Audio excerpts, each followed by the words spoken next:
What's up, it's a Coaster Craze, and before you watch this video, make sure to check out part 1, which can be found in the little iCard at the top of the screen. Welcome to part 2 of the video essay I'm doing on Bolliger and Mabillard and the evolution of the company. This one will be covering the decade of the 2000s. It's a bit briefer of one, but still an integral decade, so let's get right to it. So B&M's first big innovation of the new millennium was in 2002 with Air, now Galactica, at Alton Towers, their first flying coaster. And the first ever flying coaster was actually in 97. It was called Skytrack at Granada Studio Tours in England. It was made by Skytrack International.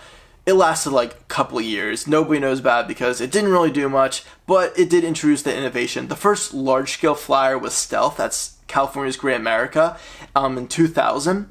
And so that was a big deal. Vekoma made that. They were definitely fighting back and trying to get a new innovation to fight B&M. But, well, they only sold 3 of those Vekoma Flying Dutchman models. And B&M, when they came in 2003, and 2002 with Air, and then 2003 with the Superman clones at the Six Flags parks, they completely annihilated Vekoma and became the flying coaster manufacturer.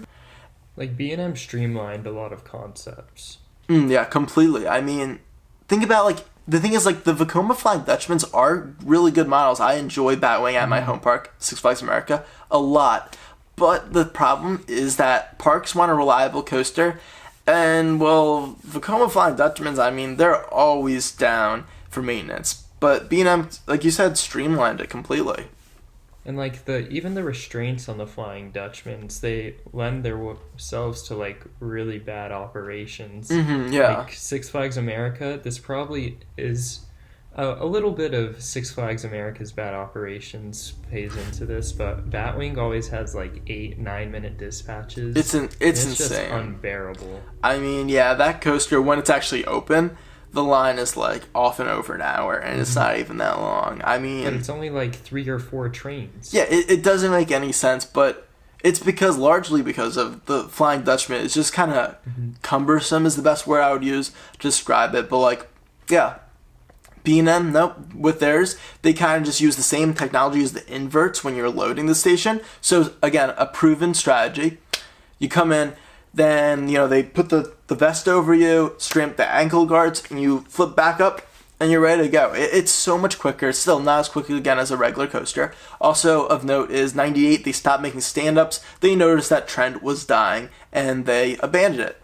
Great decision, I think most people would say. But this is when we get to B&M starting to be a little bit on what me and you think is a kind of a decline, you could say. At least maybe innovative decline. In the sense that have the same rep in the coaster. Yeah, community. exactly. In the coaster community, and then I think just overall, the coaster community, it's kind of hard sometimes to get outside the bubble. But the overall excitement for a coaster, yeah, they'll prove to be money making, but there's just not going to be the same amount of excitement as a Steel Vengeance. And that started really with in the 2000s, after 2002, right? They're improving their models, the Flyers, all their other models. But what happened is, as lots of the major parks, they started to get more and more B&Ms. They kind of started to max out a little bit on them, which is what we were talking about a bit earlier. Also, of course, is 2 other factors that are kind of interrelated, is the economic crisis in, I believe, 2007 with the housing and just overall.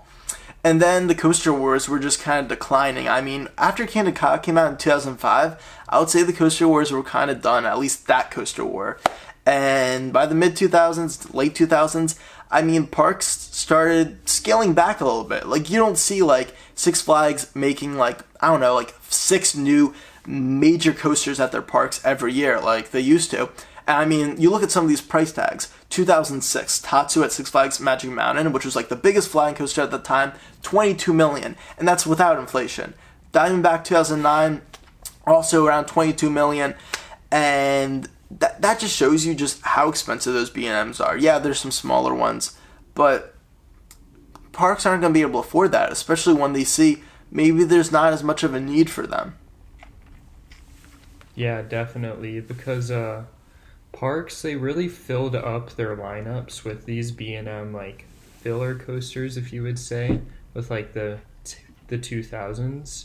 And as time went on, they had enough. And parks don't want to add stuff if they don't have to because it's a lot of money. Exactly, yeah. Yeah, and when they were adding these new B&Ms and they kept getting more and more B&Ms, the B&M ride experience isn't terribly different from model to model. It's a little different, but it's not terribly different. So now in the coaster community, you kind of see parks getting like niche coasters, like very specific, like they want a multi-launch. Okay, let's go the Intamin. They don't just want to sit down classic B&M. Yeah, anymore. I agree. You don't, I mean, think about like the modern sit-down loopers. What are they, mostly RMCs? Yeah. Very different type of ride. And I think that's a big point with the launch coasters that is important to touch upon is the 2000s was really the boom of the launch coaster. Like, yeah, there was the ones that started in the late 70s with like flywheels, weight drops by Schwarzkopf, but the late 90s innovations of like the LIMs and LSMs, and then the 2000s was the hydraulics and compressed air. That just shot the launch coaster into the thing where every park needed one, except B&M didn't make launch coasters. Yeah, there's the one from 1999, I believe, Incredible Hulk at Islands of Adventure, but they did not make the launch system. Yeah, the 2016 refurbishment, which we'll talk about later, they did do the launch system, but at that time, B&M did not do launch coasters at all. I think that hurt greatly, as well as, yeah, I mean, parks, they wanted to find new and other types of rides to fill out their lineups, and you see, like, you know, the launch coasters, like the Intimate Accelerator ones. This was when GCI was making it like just a big comeback for wooden coasters, and Gravity Group came on the scene with these massive wooden coasters as well. And B&M just, I would say, I mean, parks still wanted them for sure, and you'll see lots of B&M coasters from the 2000s come out. But when they don't introduce a new model since 2002, for the rest of the 2000s, there was no new models. It's like, well, all these parks are still filling out their lineups from the previous ones that came out in the 90s that we talked about, like those 6 models, but after a time, it starts to dwindle a little bit. Yeah, like most major parks now have at least 10 coasters, and usually a B&M is involved in there.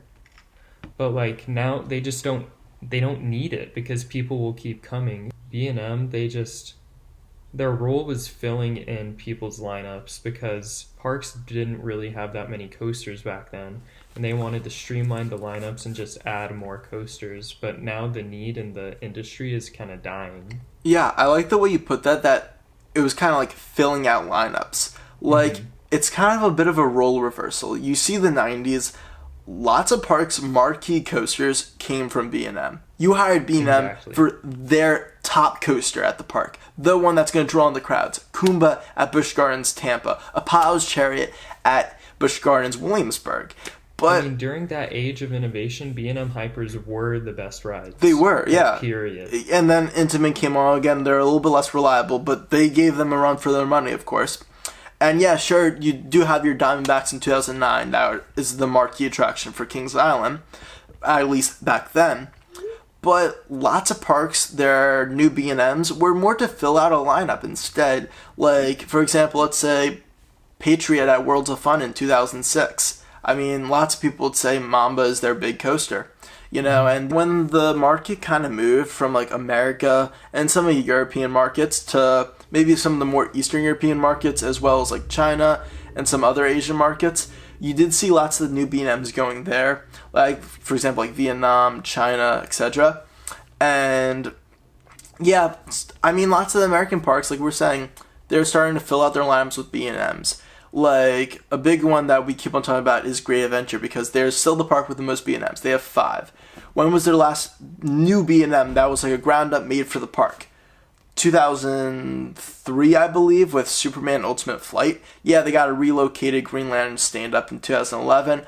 But again, it just shows you that even the park with the most B&Ms, they stopped getting new ones a while ago because, well, they didn't really need any new ones, and B&M wasn't making any new types of rides. So, well, new big parks and new markets had to, jump on that B&M train, and that did happen. But the world, yeah, it's kind of, a relatively small place, and at least in terms of roller coasters, and there's only so many new markets to satiate.